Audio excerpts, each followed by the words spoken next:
আসসালামু আলাইকুম। প্রিয় বাংলাদেশ, আশা করি সবাই ভালো আছেন।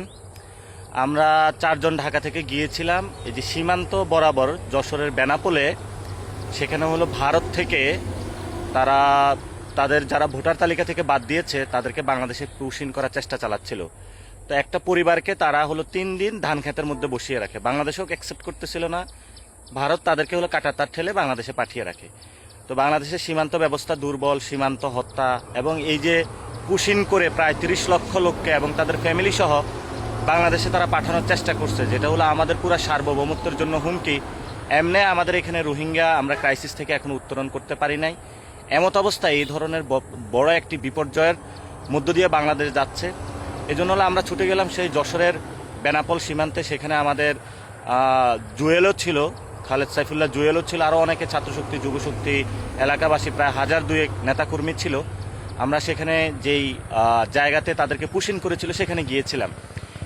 তো গতকালকে যেটা হয়েছে, গতকালকে আমরা আজকে যাব এটা শুনে সে মানুষগুলোকে ভারত ফিরিয়ে নিতে বাধ্য হয়েছে এবং এলাকাবাসীর সাথে আমরা কথা বলেছি, তাদেরকে স্লোগান শিখিয়েছি যাতে হলো সীমান্তে কোনো নাগরিককে হত্যা করলে তারা লাশ নিয়ে মিছিল করে, ঐক্যবদ্ধভাবে দাঁড়ায়, বিজিবিরা কীভাবে আমরা শক্তিশালী করতে হয় এই কথাগুলো বলেছি।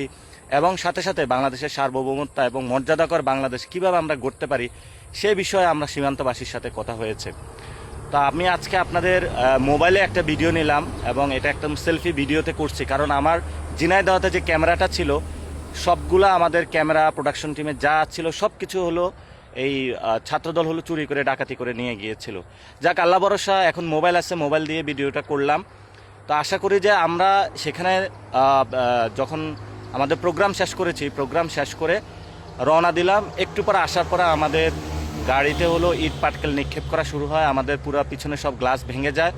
আল্লাহর রহমতে আমরা নিরাপদে আছি এবং আমরা আপনাদের উদ্দেশ্যে বলবো যে বাংলাদেশের পক্ষে দাঁড়ান। এখানে কোনো এনসিপি, জামাত, বিএনপি কোনো দলাদলি নাই। বাংলাদেশের এটা জায়গা। আপনার ইন্ডিয়া দেখেন, ন্যাশনাল সিকিউরিটি হলে সব দল একসাথে মিটিংয়ে বসে। তাহলে আমাদের এত বড় একটা ন্যাশনাল ক্রাইসিসে কেন সবগুলো দল একসাথে বসতেছে না? কেন প্রধানমন্ত্রী সবাইকে ডাকতেছে না এবং কেন এই বিষয়টা রিজলভ করতেছে না? কেন ভারতকে কড়া বার্তা দিচ্ছে না?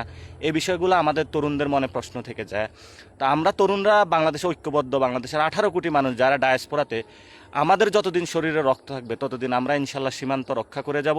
সীমান্ত এবং সার্বভৌমত্বের প্রশ্নে, ইসলাম এবং মুসলমানদের প্রশ্নে আমরা বাংলাদেশে কোনো আপোষ করব না। সবাই ভালো থাকবেন, দোয়া করবেন আমাদের জন্য। আসসালামু আলাইকুম।